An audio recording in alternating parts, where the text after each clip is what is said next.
Para mí es un gusto, lo presenté temprano cuando vendíamos el programa. Es un gusto porque además de ser alguien que respeto mucho en términos profesionales, además tuve la suerte de ser alumno, estudiante de su cátedra en algún momento en la querida Universidad Nacional de Salta.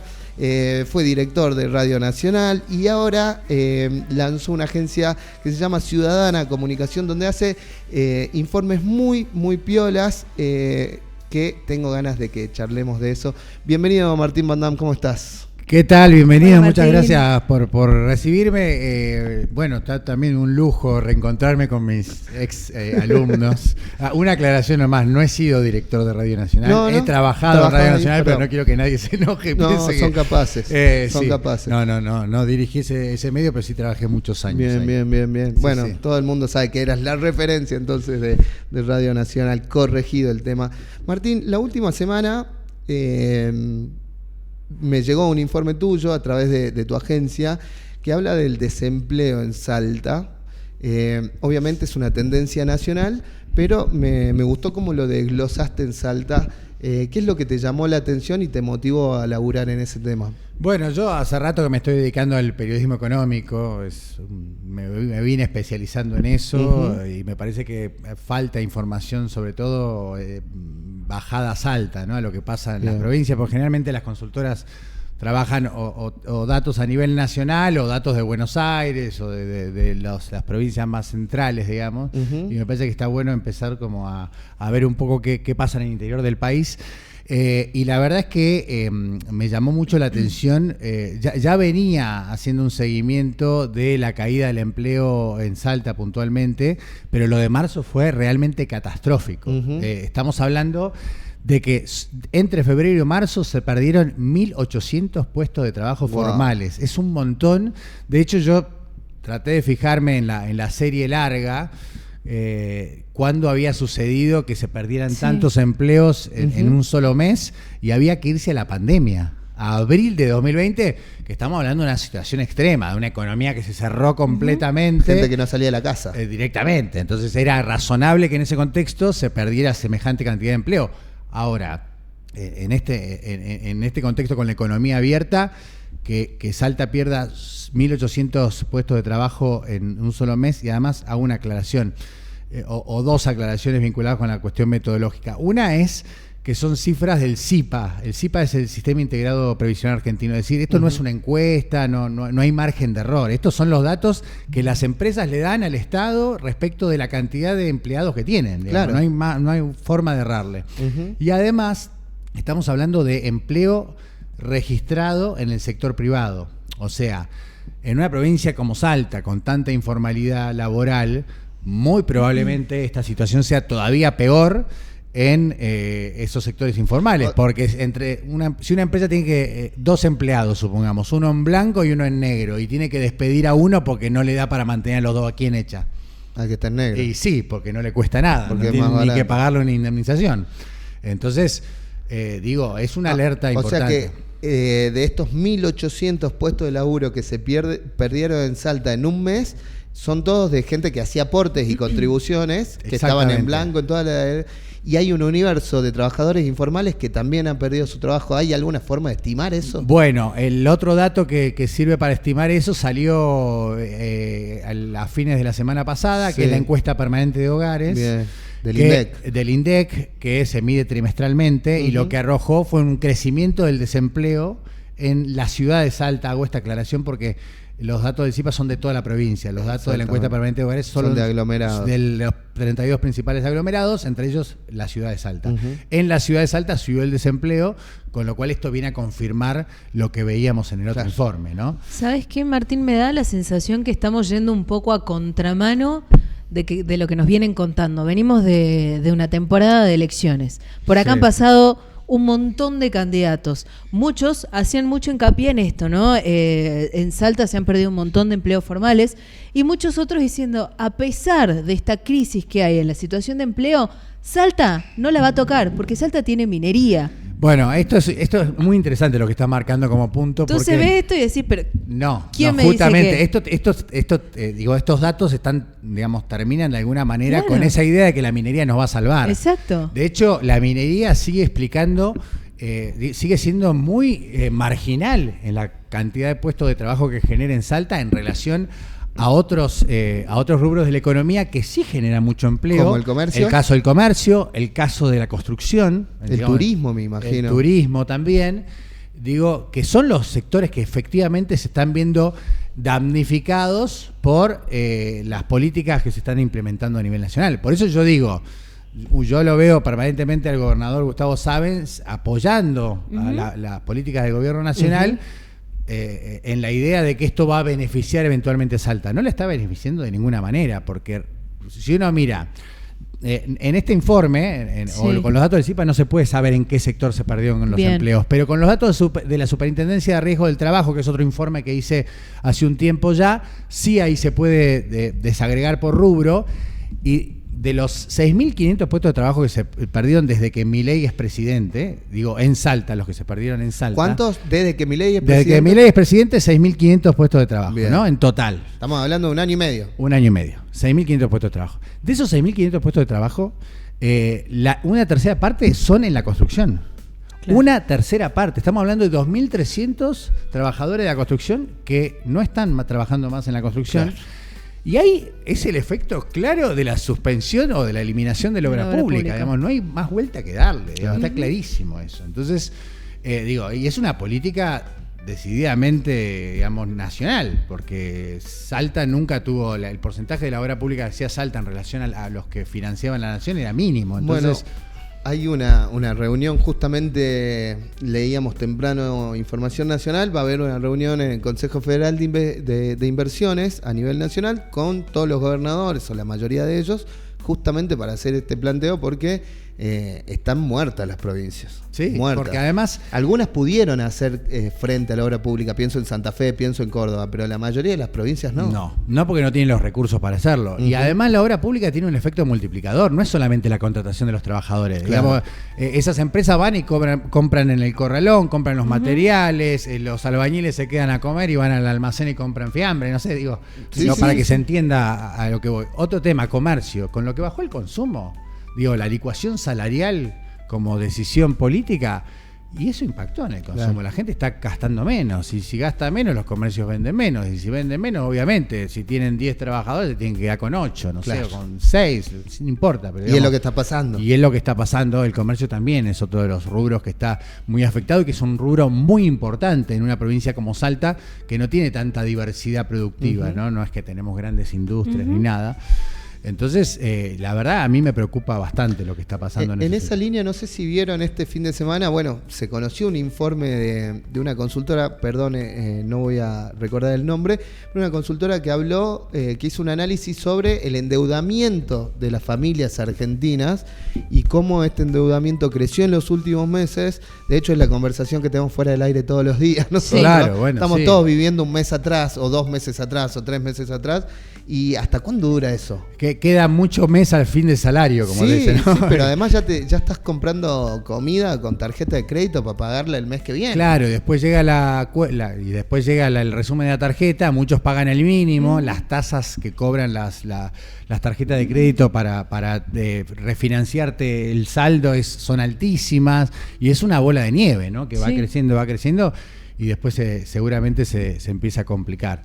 Y bueno, mencionaba la obra pública, o sea, el tema de la construcción, mencionaba el tema del comercio y vos mencionabas el tema del turismo. Sí. También la decisión del gobierno de mantener a raya el dólar planchado, atrasado, ¿no? En relación con la inflación, con el objetivo de justamente planchar la inflación, que es su principal caballito de batalla electoral, digamos, ha tenido consecuencias también en el turismo, digamos, porque para el extranjero es caro venir a la Argentina, porque no son como competitivos frente a otros destinos. Es más caro tomarse una birra y una pizza en Buenos Aires o en la Plaza 9 de Julio nuestra que frente al Coliseo en Roma. Es una locura. Bueno, y ha hecho también que mucha gente salga a vacacionar afuera. Entonces, esa balanza comercial. Veíamos Miami lleno de hinchas de Boca. Como si nada, como si nada, tal cual. Pienso que todos estos laburantes que perdieron su laburo formal, hoy están laburando en negro. Los albañiles, por ejemplo, que se quedaron sin estas obras y capaz están tocando puertas. Señora, quiere que le pinte la pared, quiere que le levante esto.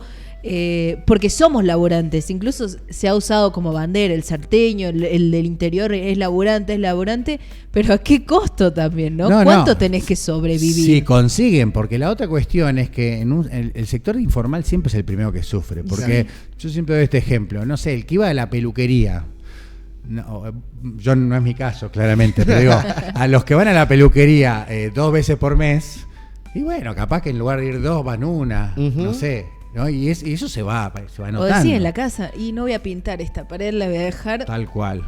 O yo anoto tu número y te llamo cuando tenga algo de guita para pintarla. O lo hago yo al arreglo en lugar de contratar a alguien. Corto yo el pasto. Digo, me imagino el servicio doméstico también. Sí, ni hablar. Bueno, este informe que yo hice no muestra la parte del servicio doméstico simplemente porque está en otro rubro, pero digamos, también se ha visto afectado en ese sentido. Ahora, esto para mí no para mí, está probado que así es, tiene un efecto también en la baja de salario. O sea, cómo todos aguantamos que nuestro poder adquisitivo baje todos los meses, porque la verdad es que la mayoría de los trabajadores registrados que no tienen cargos de jerarquía han perdido con sus ingresos poder adquisitivo. Y al haber tanto desempleo, no te podés hacer el gallito y negociar o amenazar. No. Te baja, el umbral de pretensiones. Totalmente, y también pasa otro fenómeno. Uno de los datos que sale de la encuesta permanente de hogares, la que se publicó la semana pasada, es la cantidad de una categoría que se llama ocupantes demandantes de empleo. Estamos hablando de personas que tienen un trabajo fijo, un trabajo de 8 horas, y aún así buscan otro empleo. ¿Y por qué buscan otro empleo? Justamente por esto que decís, Fran, que no llegás a fin de mes con uno solo, entonces terminás laburando muchas más horas para poder ganar lo mismo. En otro momento reales, quizás tenías otro mecanismo de presión y decís, súbanme el sueldo. Con este único laburo que tengo, claro. Quiero dejarlo todo en este laburo, pero páguenme bien. Y ahora tenés que ir a buscar otro laburo. Ahora lo tenés que dejar todo en este laburo para no perderlo y además salir a buscar otro más. Y eso también tiene sus consecuencias, porque por ahí en esas 4 horas que tenías antes de irte a dormir ibas al cine, por decirte algo. Ahora no, porque estás laburando, seguís laburando, ¿no? O hacías laburo social en tu casa. También, lo que sea, estabas con tus hijos, tus hijas. Sí, en estos momentos también están a la orden del día, porque uno piensa en la desesperación de decir, tengo un laburo, no me alcanza, tengo que cubrir estos gastos, y empezás a ver en las redes, sé tu propio jefe, vendé los cursos online, metete acá, y tenemos historias como las de Generación Zoe. Entonces los que no tienen poco o tienen nada, arriesgan todo y también lo terminan perdiendo. Sí, porque además, siempre hay gente... No, y además han creado el mito de que la timba financiera los va a salvar, ¿no? Claro. Dicen, lo dijo explícitamente este fin de semana Caputo. Claro. Dijo, todas las empresas que están con problemas tendrán que poner a laburar la guita, a ver qué hacen, y si no, cerrar. Claro, como si fuese simplemente sentar. Primero tenés que tener plata para hacer de la base. Para ser trader. Tenés que tener cierto conocimiento, y además lo que no te cuentan es un riesgo tremendo, más en este contexto mundial donde las bolsas están subiendo, bajando todo el tiempo, que en escenarios de mucha conflictividad y demás, ¿no? Tenés que saber o no hacerlo. Tenés que saber, y aún cuando sabés es riesgoso. Digamos, o pagarle a alguien. Cuanto más riesgosa es la inversión, más podés ganar, pero también más podés perder, digamos, ¿no? La financiarización de la economía y el patrón de acumulación financiera en la Argentina sí causa sus estragos, no es la primera vez. Acá te quiero compartir un mensaje que nos llega al chat de YouTube. Saludamos a todos, ya los vamos a nombrar, pero particularmente Fernando nos dice, según Fernando Galván, el colega y querido amigo, según el gobierno nacional los salarios aumentan, y particularmente los del sector informal. ¿Cómo se entiende esto? Si el sector es informal, ¿cómo se mide el nivel de salario? ¿Hay forma de estimar? Es lo que hablábamos hace un rato. Por eso, tenés la encuesta permanente de hogares. La encuesta permanente de hogares, que tiene además un capítulo que se llama el índice de salarios. Bien. El índice de salarios, a través de una encuesta, aclaro que es una encuesta porque no tiene tanto grado de precisión, mide la evolución del salario, tanto en los registrados privados como en los públicos y como en el sector informal. O sea, encuestan trabajadores que no están registrados, porque es la única forma, si no, no tendría forma de saber efectivamente cómo evoluciona su sueldo. Se sabe que muchas veces ocurre una una suerte de subdeclaración de esos salarios, porque bueno, a nadie le gusta decir exactamente lo que gane. Sobre todo si cobra mucho. Claro. O cobra poco. O cobra poco. Pero digamos, la foto no es tan buena, la película es un poco mejor. Digamos, sí se puede ir viendo un poco la evolución de los salarios en ese sentido.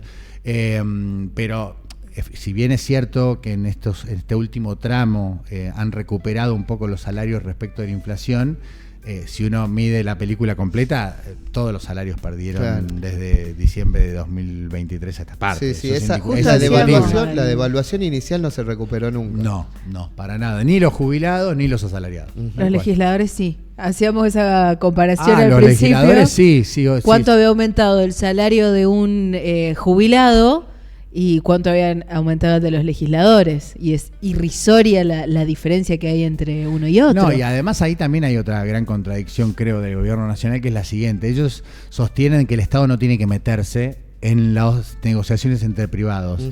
Y sin embargo, ha tomado decisiones como no homologar paritarias que fueron libremente discutidas entre la patronal y los sindicatos, ¿no? Entonces, si vos decís, si son los privados tienen derecho a discutir libremente, no deberías vos, ¿por qué como Estado decidir por encima o por debajo de algo que fue un acuerdo entre privados, ¿no? Incluso hace poco la negociación por el salario mínimo, el gobierno dijo, y yo no me meto, y quedó en 300.000 pesos. Claro, sí, bueno, eso es tremendo, ¿no? Lo que ha pasado con salario mínimo es realmente tremendo.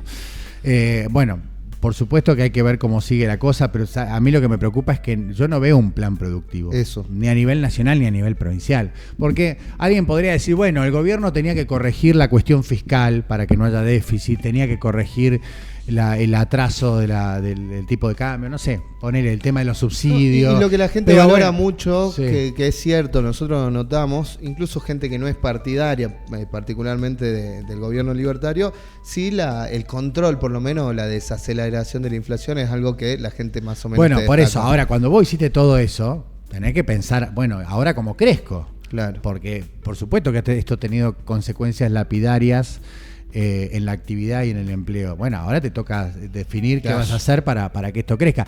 Y esto también me parece interesante mencionarlo. Siempre se dice que el principal obstáculo para que crezca el empleo es las normas laborales que hacen que sea difícil echar a una persona, o el costo laboral. La industria del juicio. Tenemos un video, la industria del juicio. Guarda el video de Piazza, por favor. Yo lo marqué. Si vos ves, vos haces un cruce entre el empleo en la Argentina y la actividad económica en la Argentina, es lineal. Así, digamos, no hay más vuelta que darle. Cuando la economía crece, los empresarios contratan más trabajadores. Cuando la economía decrece, los trabajadores echan trabajadores. Es así. Lo demás es todo verso.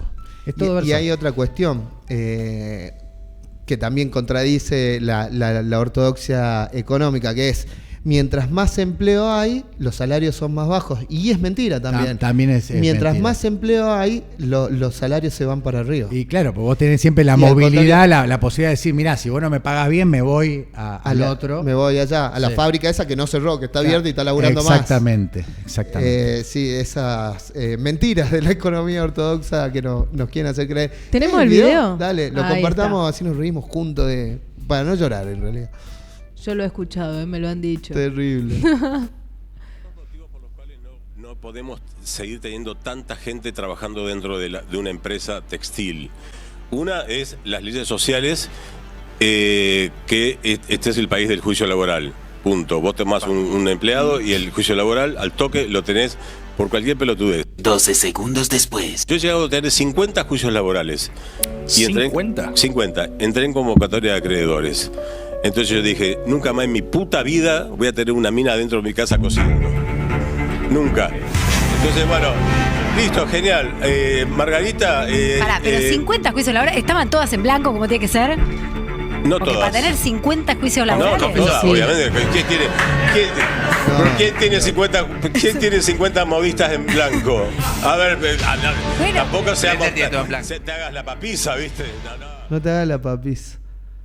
Bueno, es un poco el rostro de la Argentina actual. Bueno, por eso, yo digo, si Piazza vende, ¿qué hace ropa, no? Piazza, bueno, si vende más ropa va a necesitar contratar más trabajadores, y si no vende ropa los va a tener que echar porque no va a poder sostenerlos, es tan simple como eso. Che, y la apreciación que hace es tan despectiva. Por empezar, que dice, no meto más una mina a cocinar a mi casa, muy mal refiriéndose. Hay mucho clasismo, ¿no? Y después lo otro de decir, te hacen juicio laboral por cualquier cosa y cuando le preguntan no las tenía en blanco, no las tenía registradas.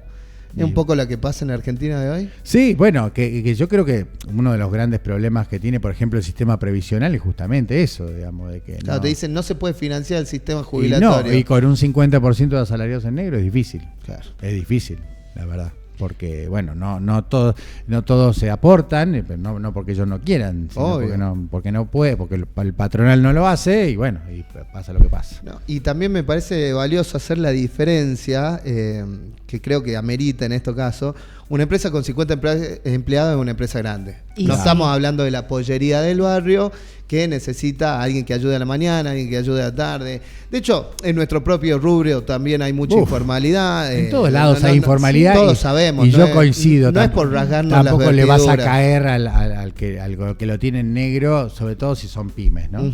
Porque efectivamente... Si son micropymes, pero hay pymes que son, así como la de Piazza, 50 empleados. No, por eso. Que gasta mucha guita y todo. Por eso. Martín, ¿qué más nos queda? Me gustaría, ¿tienen el del Bondi? Porque también otro de los informes tuyos que me gustó mucho fue la evolución del precio del colectivo acá en Salta, que son las cosas que medimos. Nosotros hicimos una cuenta muy así por encima, y un laburante en Salta, un laburante de comercio, pongamos que tiene la suerte de conservar su laburo, si va a la mañana y si va a la tarde, con el nuevo aumento gasta más de 100 lucas de su salario de 600 para pagar el colectivo. Sí, es una de las cosas que están ocurriendo justamente por decisiones políticas. Yo creo que las autoridades de Saeta, de la AMT, no han explicado bien por qué aumenta el boleto colectivo. Nunca le explican bien igual. No, porque ellos siempre dicen, yo lo he escuchado a Claudio Mor decir, no, lo que pasa es que aumentan los costos y nosotros tenemos que adecuar el boleto. El problema no son los costos, el problema son los subsidios, porque si uno analiza, ustedes eran muy chicos, pero en 2019, cuando asumió el gobernador Gustavo Sáenz, el boleto salía a 25 pesos, ¿no? Así como lo escuchan, 25 pesos. 2019, 25 pesos. 25 pesos. Durante el primer mandato del gobierno de Gustavo Sáenz, aumentó por debajo de la inflación inclusive. Bien. Terminó diciembre de 2023 a 110. Hasta ahí, una decisión del gobierno provincial de decir, nosotros con subsidios nuestros, más los subsidios del gobierno nacional, vamos a tratar de que el boleto de colectivo no sea un problema para la clase trabajadora, que es una forma de transferirle plata al bolsillo del trabajador, en definitiva. Es salario indirecto. Es salario indirecto. A partir de la decisión del gobierno nacional de sacar el Fondo Compensador Federal, que es el que iba a las provincias justamente para sostener los colectivos, el precio del boleto, empezó una escalada de aumentos que fue impresionante. Sí. No sé si se acuerdan, pero subió a 2.90 ahí nomás en enero, en junio subió a 4.90, en octubre a 8.90 y ahora 1.150. Estamos hablando de un aumento muy por encima de la inflación, muy por encima de los salarios, que hace que obviamente esto implique una pérdida de poder adquisitivo de los salarios de los trabajadores. Ahora, vos podrías decir, mirá, el gobierno nacional nos sacó los subsidios, a nosotros no nos queda otra que aumentar. Bueno, está bien, será una discusión sobre si vos apoyás o no estas políticas o no, si las negociás o no, porque digamos, así como el gobernador negoció ciertas obras públicas con el gobierno nacional, podría perfectamente haber dicho, che, no me quites el subsidio al transporte, porque además se lo están dando a Buenos Aires, ¿no? Y a otras ciudades también. A Lamba, como siempre. A Lamba. De hecho, sigue valiendo menos de la mitad allá que acá. Mendoza, Chaco lo tienen. Hay algunas ciudades que lo tienen, entonces vos podrías perfectamente haber negociado eso. Ahora, que esto es realmente un agujero en el bolsillo de los trabajadores, es indudable, porque además, a diferencia de los subsidios energéticos, por ejemplo, que ahí sí se generan muchas inequidades, ¿no? Esta idea que le terminábamos pagando el gas a la señora que tenía un departamento en Palermo, claro, ¿no? Y que tenía mucho poder adquisitivo. Sí, o a alguien que vive acá, lo traigamos acá en Valle Escondido. En Valle Escondido, bueno, eso que efectivamente ocurría, no ocurre en el transporte público, porque está demostrado que el transporte público de pasajeros efectivamente solamente lo toma la clase media, los sectores populares, digamos, no hay clase media alta que tome y si el bondi público llega hoy a Valle Escondido es para que vayan las empleadas, totalmente, no la gente que vive ahí, ¿no? Totalmente. Ahora ve uno por la circunvalación, Sí, hace un vueltón. Bueno, si esos 25 pesos del boleto de colectivo que estaba en diciembre de 2019, uno lo actualizara por inflación y lo llevara a junio de este año, tendría que estar a 788 pesos. Nada. No a 1.150. Está un 50% arriba. Sí, esa diferencia. No, un 50, no tanto no, pero digamos, esa diferencia la explica la quita de subsidios, no la explica el aumento de costo, porque te estoy demostrando de que si lo actualizás por inflación, el precio es otro. Entonces, bueno, esa es la primera cuestión que hay que decir. Y la otra cuestión es... Pienso en el combustible, ¿no? El combustible fue bastante por encima de la inflación. No te creas que tanto, ¿eh? No te creas Para que tanto. julio prevén un 5. Subió más la energía eléctrica o el gas que el combustible en relación con la inflación. Y la otra cuestión que hay que señalar es cómo le pega al salario del trabajador. Fíjate vos, nosotros hicimos el siguiente análisis. ¿Cuántos boletos de colectivo podías comprar con un salario mínimo vital y móvil en diciembre de 2019, ¿no? ¿Y cuántos podés comprar ahora, ¿no? En 2019, con ese boleto a 25 pesos, el salario mínimo estaba a 16.700 pesos. Es decir, que vos con un salario mínimo comprabas 670 boletos. 670 boletos. Estoy contando, no hace falta que hagas la cuenta mentalmente porque te vas a morir. Bueno, ahora el salario mínimo, como bien decías vos, está a 304.000 pesos, ¿no? Sí. Bueno, y el boleto está a 1.150. Es decir, que podés comprar 270. Pasaste de poder comprar con un salario mínimo 670 a 270 boletos. Un montón. Wow. Digo, ese es el impacto. Lo hicimos con un empleado de comercio también. El empleado de comercio podía comprar en diciembre de 2019 1.200 boletos con su salario. Elegimos el vendedor A, ¿no? Una de las categorías. Ahora ese mismo vendedor puede comprar 800 boletos, de 1.200 a 800. Digo, ese es el impacto que tiene en definitiva. E incluso tiene un impacto en los precios relativos. Lo hicimos con el azúcar. Antes... Eso te iba a decir porque se me vienen a la mente dos cuestiones. Una, que baja el salario, va por abajo de la inflación, y que el bondi aumenta por encima de la inflación. Claro, se dan las dos cosas. Claro, entonces se van modificando los precios. Antes, en diciembre de 2019, un kilo de azúcar equivalía a un boleto de colectivo. Salían lo mismo, ¿no? Salían 2 boletos de colectivo. Con un kilo de azúcar que salía 50 pesos, compraba 2 boletos de colectivo que salían 25 pesos. Hoy, están iguales. un kilo de azúcar sale lo mismo que el boleto de colectivo. Es decir, que también se reacomodaron los precios relativos y, bueno, obviamente eso también pega en el bolsillo del trabajador. Algún día me gustaría, Martín, que desarrollemos más esto de los precios relativos, porque si no, cuando te dicen inflación de 1.5, parece bajísimo, pero si ves los precios relativos de la economía, que es en definitiva lo que vale, claro, porque ¿cuánto podemos comprar? La otra discusión que se están dando respecto de la medición de la inflación es que la medición de la inflación hoy en día se hace con una encuesta de consumo de los hogares que es muy vieja, claro, donde las tarifas estaban altamente subsidiadas, con lo cual las familias no gastaban tanto en servicios públicos. Hoy en día, con la quita de subsidios, la participación que tienen las tarifas en el gasto de los hogares es mucho mayor, con lo cual cuando suben deberían tener una participación mayor en el índice de inflación, que no lo tienen, con lo cual, digamos, deberíamos actualizar esa que, bueno, está anunciado que lo van a hacer, pero todavía no lo han hecho, pero sería interesante como para tener una foto un poco más... ayornada a los tiempos, claro, ¿no? Sí, así es. Actualizar F5. F5, sí. De hecho, se siguen poniendo, por ejemplo, DVDs, está en cuanto al consumo cultural, por darte una idea. No existe el DVD, ya tendrías que poner cuenta de Netflix. Claro. Sí. plataformas. Referencia más correspondida. Martín, te agradezco un montón. Ha sido un gustazo tenerte de verdad y creo que ha sido muy elocuente para que la gente pueda leer un poco más lo que está pasando. Con datos duros, que Ro decía, Ro estuvo en FOPEA, ¿no? En FOPEA. Y se insistía mucho en esta cuestión. Datos. Vamos es con que los para datos. mí es muy importante en este Sí. contexto que hay mucho chamullo, perdón por usar esa terminología, pero hay mucho chamullo, se discuten.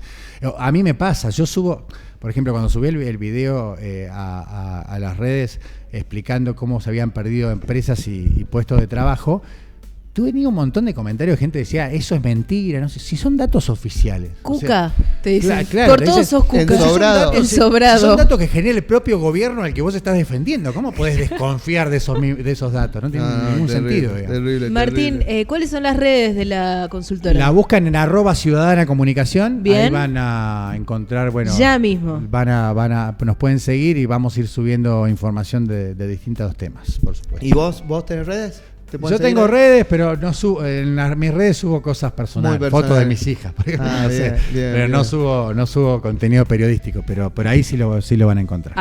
@Ciudadana Comunicación para acceder a eso, a lo que necesitamos hoy, que son datos. Muchas gracias por Martín. la invitación, la pasé muy bien. Dale, puertas abiertas. Cuando Te lo quieran, dije cuando fuera del aire, te lo digo en el aire. Vamos a la última Último. pausa y volvemos con un ratito más de Punto Bueno hasta las 13 horas.